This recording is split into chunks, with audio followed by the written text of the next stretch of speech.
സംസ്ഥാനത്ത് PSC നിയമനത്തിൽ LDF സർക്കാർ സാധ്യമാക്കിയത് ചരിത്രപരമായ മുന്നേറ്റം. കഴിഞ്ഞ 10 വർഷത്തിനിടെ 3,15,512 പേർക്കാണ് PSC വഴി നിയമന ശുപാർശ നൽകിയത്.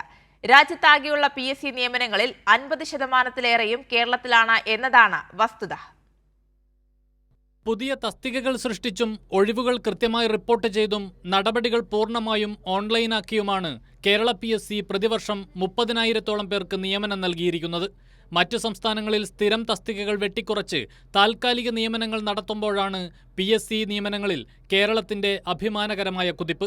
സമൂലമായ മാറ്റമാണ് കേരള PSCയിൽ നടപ്പിലാക്കിയത്.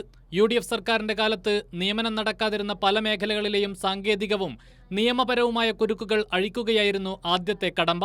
അത് വിജയകരമായി പൂർത്തിയാക്കി. പിന്നാലെ റാങ്ക് പട്ടികയുടെ കാലാവധി പൂർത്തിയാകുന്നതിന്റെ തൊട്ടടുത്ത ദിവസം പുതിയ റാങ്ക് പട്ടിക പ്രസിദ്ധീകരിക്കുന്ന നിലയിലേക്ക് കേരള PSC വളർന്നു.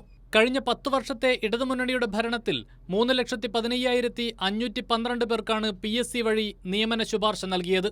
ഒന്നാം പിണറായി വിജയൻ സർക്കാരിന്റെ കാലത്ത് 1,61,268 പേർക്കും രണ്ടാം പിണറായി വിജയൻ സർക്കാരിന്റെ കാലത്ത് 1,54,244 പേർക്കും നിയമന ശുപാർശകൾ ലഭിച്ചു. കഴിഞ്ഞ വർഷം മാത്രം 37,425 പേർക്ക് PSC നിയമന ശുപാർശകൾ അയച്ചു. ഇപ്രകാരം കേരളത്തിൽ പ്രതിവർഷം PSC വഴി നിയമനം ലഭിച്ചിരുന്നത് 30,000-ലേറെ പേർക്കാണ്.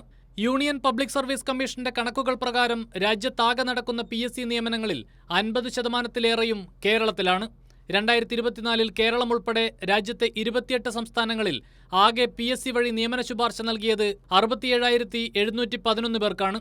ഇതിൽ 34,194 നിയമന ശുപാർശകളും, അതായത് 51%, കേരളത്തിൽ മാത്രം. കൈരളി ന്യൂസ്, തിരുവനന്തപുരം.